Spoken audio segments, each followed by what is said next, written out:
Welcome to Afterlife Experiences. If our content intrigues you, don't forget to show your support by giving this video a thumbs up and joining our community of subscribers. Now, let's dive right into today's NDE experience.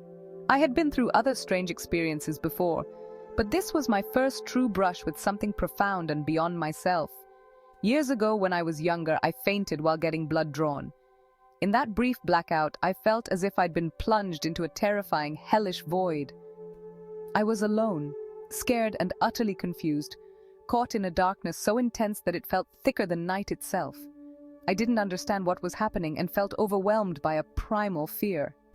When I finally came to, the relief was overwhelming, and I broke down crying, grateful to see the familiar world around me.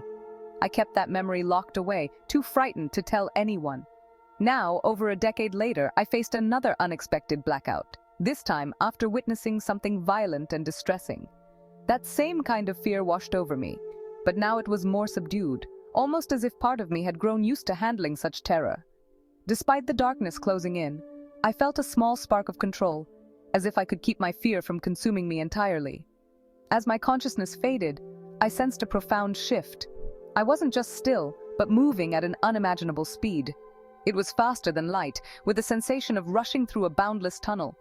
Strange, swirling lights zipped by me, moving through and around me, as if I were part of them.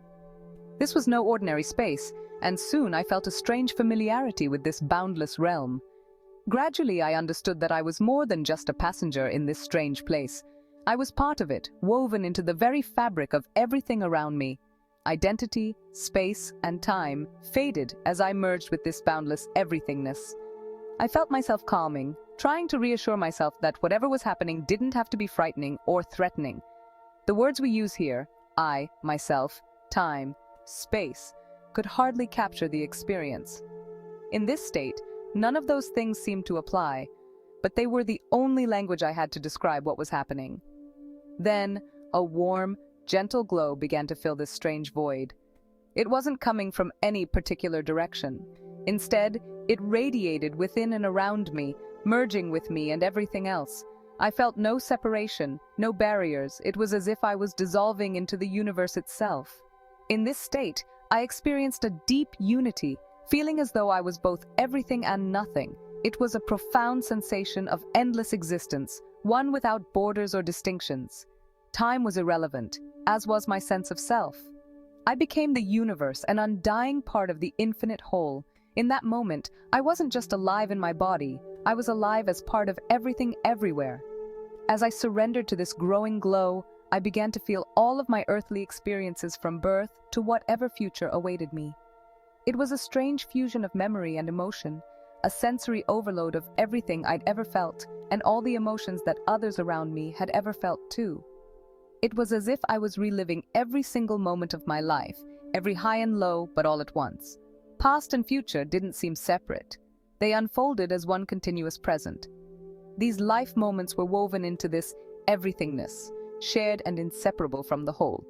I could sense my future taking shape as I moved through an intense wave of sadness and chaos. Just when the darkness felt unbearable, the glow of warmth and love intensified, blanketing me in an indescribable peace. It wasn't just love as we know it. It was beyond any human word for it. It was boundless, like love without limits or conditions. It wasn't even unconditional, as that word suggests conditions might exist. In this place, the only thing that existed was love itself. It was pure, all-encompassing, and deeply comforting. But just as I was surrendering to this profound warmth, the glow started to pull away. It didn't dim, but I could feel myself separating from it. This sense of separation felt alien because by now, I'd grown used to being part of everything. Suddenly, I was moving again, racing through a dark, narrow tunnel, feeling an intense rush as if I was being pulled deeper into it. Unlike the boundless space I'd just left, this tunnel had definite walls, and I felt cramped, squeezed in a way that felt profoundly wrong. As I hurtled through the tunnel, a tiny pinprick of light appeared at the end. It was different from the glow I'd been wrapped in. This was a sharp, almost jarring kind of light, like a cold fluorescent bulb compared to the warmth of sunlight. My speed increased, the tunnel seeming to squeeze tighter around me as I hurtled toward that tiny light.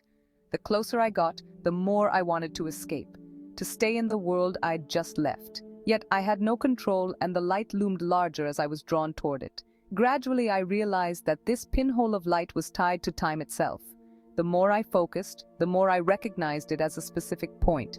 A point in 2012, my past. It was a bewildering thought, as if centuries had passed since then.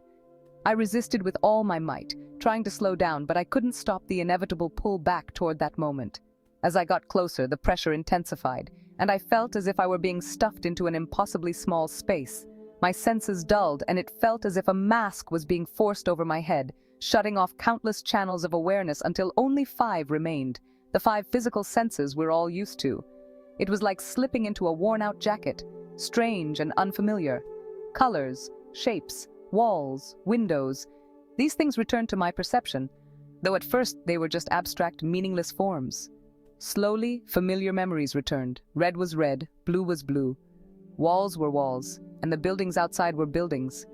I recognized faces, human faces, people looking at me. The feeling of separation was intense and disorienting. I'd returned to the limitations of a human body, a human life. The realization hit me hard. I was back in the physical world, back in New York, Earth, back in the universe where time and space constrain us. I felt a wave of disappointment and grief. I hadn't wanted to come back. I'd fought against it with everything I had. This place felt small, limited, and hollow compared to where I had been. Yet there was no time to dwell. I had to carry on with my day, finishing the seminar in a daze and heading home on the first train, though I had planned to stay longer. In the days that followed, I felt a strange disconnect, as if part of me was still elsewhere, still connected to that boundless everythingness. In many ways, I don't think I've ever fully come back. The experience changed me in ways I can't put into words. My life will never be the same.